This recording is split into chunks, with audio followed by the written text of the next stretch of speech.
अल्हम्दुलिल्लाह जी काफ़ी बेहतरी आई है। वाल पहले बिल्कुल मेरे झड़न लग पे डिंगी की वजह तो, लेकिन यह लगन के नाल ना काफ़ी बेहतरी आ गई। वाल पहाड़े भी होए ने और नेम भी थोड़े थोड़े उगने शुरू हो गए ने।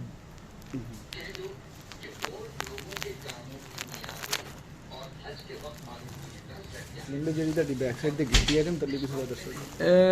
गिल्टी काफ़ी वड्डी सी ते नवीद भाई तुसीं वेखी आपे ही, मैंने तो पता भी नहीं सी ते एड्डी वड्डी सी, माशाल्लाह तीसरे वे लगाया खत्म हो गई अपनी। اللهم أنت السلام ومنك السلام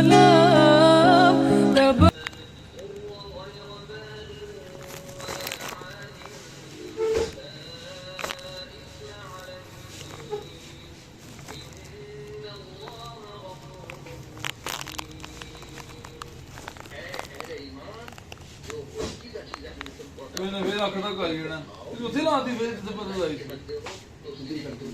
नहीं मैं विच लाते हाँ दुबली भी लग गई थी।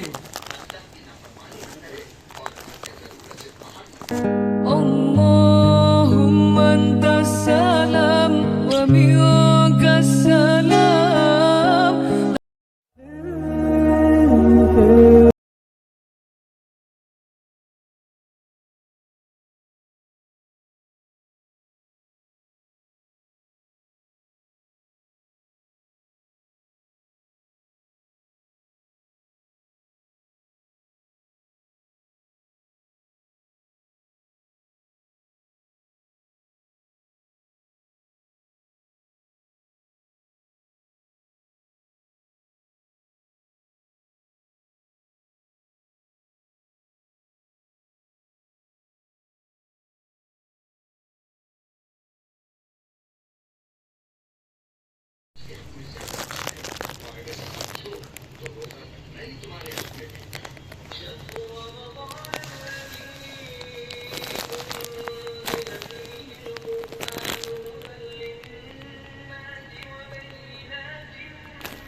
सलीम भाई दसो तो कितनी बेहतरी आई है।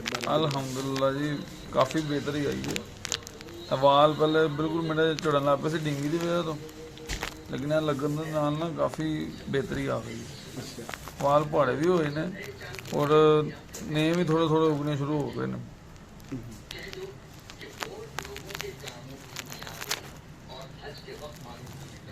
लिंग जी बैक साइड से गिट्टी है तली भी थोड़ा दसो।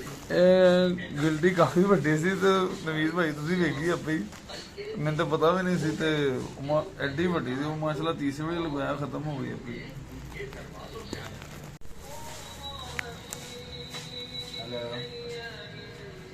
हाँ जी है कायदा सेक्शन जी कर दिया ना टिप टिप सारा। हाँ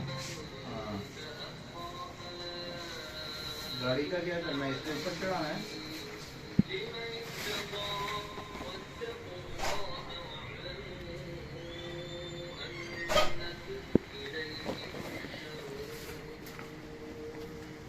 और क़याम के दिनों में जो गिनती के दिन है, अल्लाह को याद करो। अगर कोई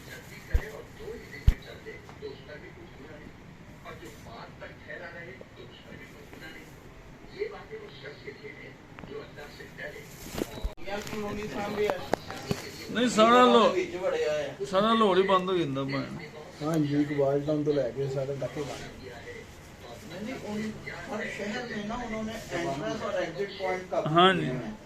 ਤੇ ਨਵੀਦ ਉਹਨਾਂ ਦੇ ਵਿੱਚ ਵੜੇ ਇੱਥੇ ਬੈਠਾ ਹੋਇਆ ਸਾਡੇ ਦਰਗਾਹ ਦੇ ਨਾ ਸਾਹਮਣੇ ਉਹਨਾਂ ਲੋਕ ਆ ਕੀ ਕਹਿੰਦੇ ਨੇ ਅਜੈਨ ਮੰਦਰ ਦੇ ਨਾਲ ਹੀ ਸਦਾਤ ਕੀ ਕਹਿੰਦੇ ਨੇ ਸਾਰੇ ਹੀ ਆ ਮਸ਼ਹੂਰ ਖੈਮਾ ਸਦਾ ਮਾਈ ਸਦਾਤ ਸਾਰੇ ਮਸ਼ਹੂਰ ਜਗ੍ਹਾ ਤੇ ਆ ਭਾਵੇਂ ਹਾਂਜੀ ਸਾਡਾ ਮੂਲ